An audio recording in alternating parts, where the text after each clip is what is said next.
Hello, welcome back to Garden Obsessed. My name is Carla. Lola's hanging out there behind me, making sure I'm not doing anything super fun without her. But it is the most fun. She's probably not going to agree with me, but today we are talking dahlias. Finally, I feel like we've been waiting all summer to have this conversation. So it's been an odd year here in Eastern Canada, and I think the Eastern US as well. We started off with an extremely dry spring, a dry winter going into a dry spring, followed by record amounts of rainfall. They just did a summary not that long ago of the 3 months of meteorological summer, and most areas of Nova Scotia got between 2.5 and 3 times the amount of rain during that period that we usually get. So, it's been a difficult dahlia growing season. So if this is your first year growing dahlias, or you would like to grow dahlias, this is not typical. They were late. I lost a bunch more than I typically use. They literally just rotted in the ground. So we still have lots of dahlias though. My broken heart has been eased by, the beautiful dahlias we do still have. A couple of the ones that I lost this year, there's probably like 6 or 7 maybe so far. Remains to be seen when we dig dahlias up. Some of them are quite small. I'm not exactly sure they're going to produce many tubers. Of course, we'll try to save the mother tubers. But we did that last year. So some of the tubers that are in there are the mothers from last year. So, it is what it is, and we'll see, what we get at the end of the year. But some of them are having a heyday now that the weather has actually cooperated for a little while, which is about to change, which I think we'll talk about in another video. But I think there's probably about half that are blooming now in the garden, and I thought we'd go over and look at some of the blooms. Some of these I've grown before, some of them I planted last year, but they didn't actually bloom, so this might be my first time seeing them. Some of them are brand new, and some of them are, different tuber stock that, was a variety I lost before and I've replaced. So let's just get into these dahlias. So I've got my notes here so I don't forget to tell you stuff and I tell you the right information. The first one I want to talk about is silver years. So silver years, I grew a couple years ago. I ended up losing it last year, I think. I had tubers that I overwintered and, thought they had made out fine, but they ended up, none of them produced an eye. So this is a different stock, and we'll see how it makes out over the winter. But it's gorgeous. It's a decorative 4-inch dahlia. It's like a blush with a cream center, and it's kind of unique. Like when you flip it over on the back, there's usually 2 pink lines that kind of run the length of the petal. So it's one of my favorites, and I find it goes with a lot of things, and it's actually in this bouquet. It is this one right here. She's a pretty girl. So the next one is one that I purchased at like a greenhouse 2 years ago, and it ended up not being what it said it was. So that's Rebecca's World. It's decorative. It's a 5-inch bloom, and it's what they call a bicolor. So it has burgundy petals, usually around the outside, and whiter petals on the inside with some burgundy markings as well. But it's kind of, it has variation in the petals. So the blooms don't always look like a standard. It always has that mix of colors, but sometimes there's more burgundy, more white, like it can change it up. And she's also in this bouquet. She's right here. Love that one. I'm glad I was able to find it again. The next one I grew for the first time last year. It is Chilson's Pride. It is an informal decorative, 4 to 6 inches. It's kind of an interesting one. I don't think it's technically called a bicolor, but it does have variation in the petals. The center is kind of creamier, and then there's pink petals, like kind of a baby pink all around the outside.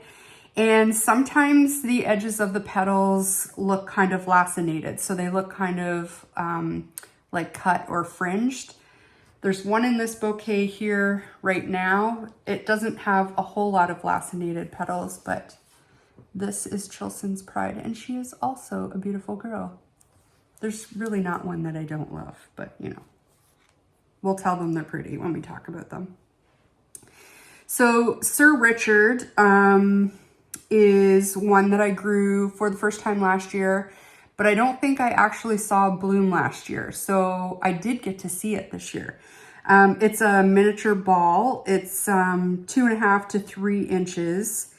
And it is like a pink dahlia with maybe the slightest hint of lavender. And I'm glad I finally got to meet her.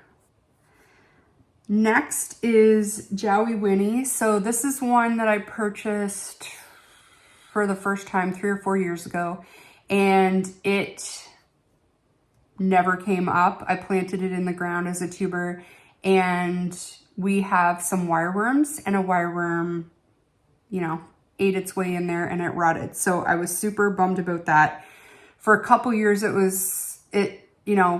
it's one that tends to sell out sooner than later, so I wasn't able to replace it until this year. It's a ball. It's 3 to 4 inches. I think mine is bigger than that. Like, it's huge. But I don't know. That's what they say it is, but I think it's more like 4 or 5 inches. And it's kind of like, it has color variation in the petals. It's kind of like a smoky pink with like some peachy undertones. It's an interesting one. I really, really like it, and I'm really glad I have it. I think it's the largest ball dahlia that I have.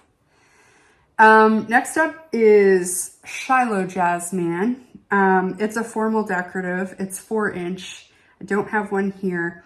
And it's white with kind of, they call it like a candlelight center glow, like it looks like it's lit from within.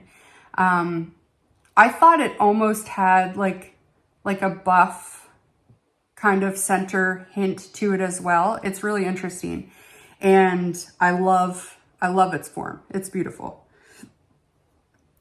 Next up is Snoho Sonia. I've only had 2 blooms on her so far, and they've both been kind of a little wonky. The center has opened a little early, and the petals are a little not arranged, you know, as perfectly as some of the other ball dahlias. It is a ball. They're 3 to 4 inch blooms. And it kind of has, it's kind of like a white with purple, or like maybe a pale lavender ball with darker edging. It's really pretty. I am glad I've got to see the color. I hope the form kind of straightens itself out as, you know, these next few weeks go before we probably get a frost. But I'm loving the color, and I'm looking forward to seeing her again next year. All right, Blight and Softer Gleam. This was one of the first ones that I got when I started getting into dahlias. And it is kind of similar to one that I lost this year, which was Sunny Boy. Sunny Boy, the colors were punchier than they are with Blight and Softer Gleam. And if I had to choose one, I do prefer Blight and Softer Gleam. And it's it's darker this year than it has been the last couple of years for me. It kind of has some of those tones similar to like Cornell Bronze with like yellow undertones, like yellow centers of the petals.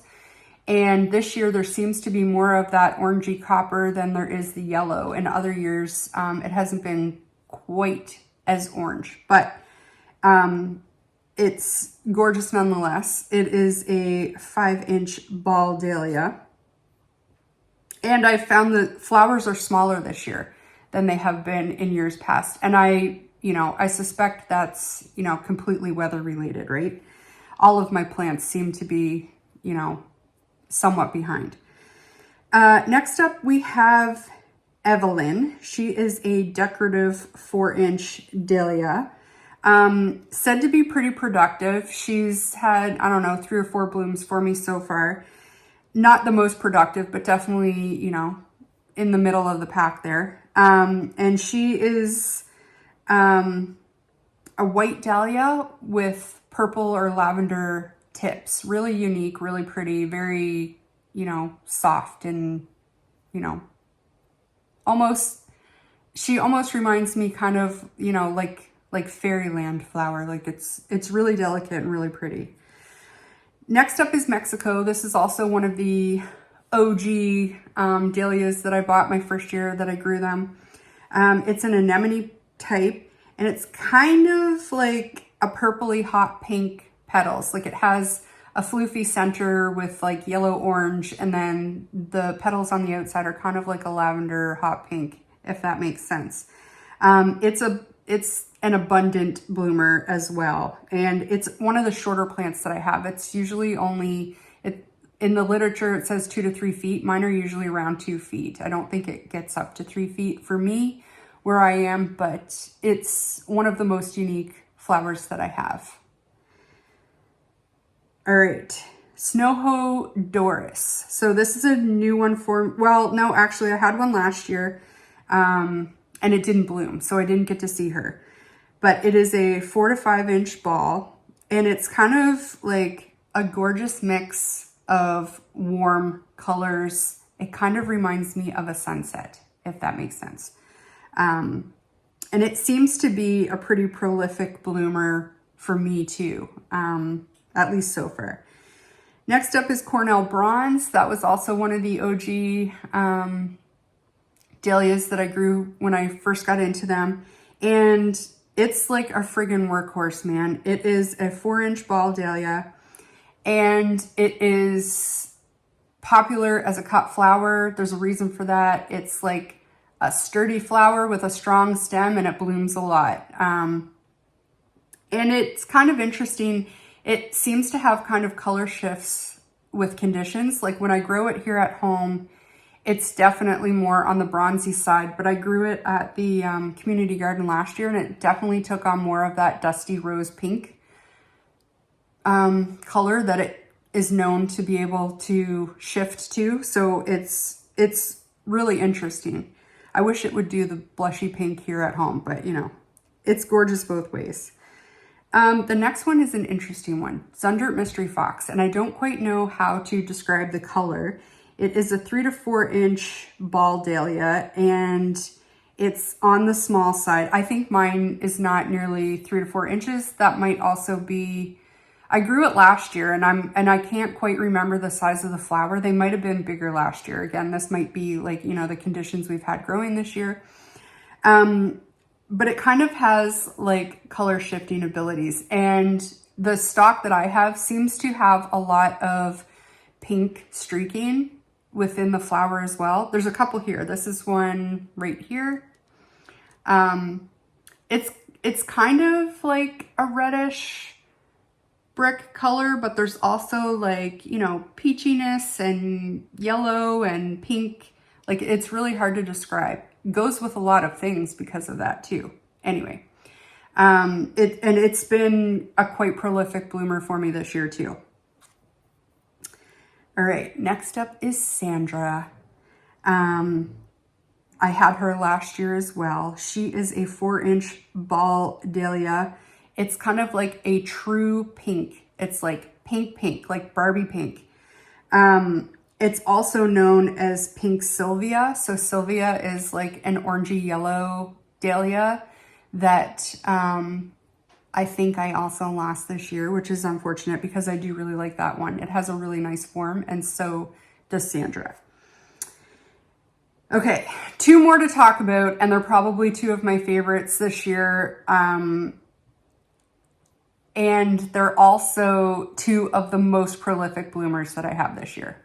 So the first one is Linda's Baby. She's a 3 to 4 inch ball dahlia, and man, is she prolific bloomer. There's two in this bouquet. There's one right here, right there, and then there's one over here on this side. You know, she's that classic peachy pink that everyone's kind of after these days, and I really like this dahlia. It's a really good cut flower. She's a keeper. She's a winner. And the other one is one I grew last year but didn't actually get to see a bloom, and I'm surprised how much I love it. It might be my favorite one this year, and that is Lemon Drops. I think there's 3 in this bouquet. She's this yellow beauty right here.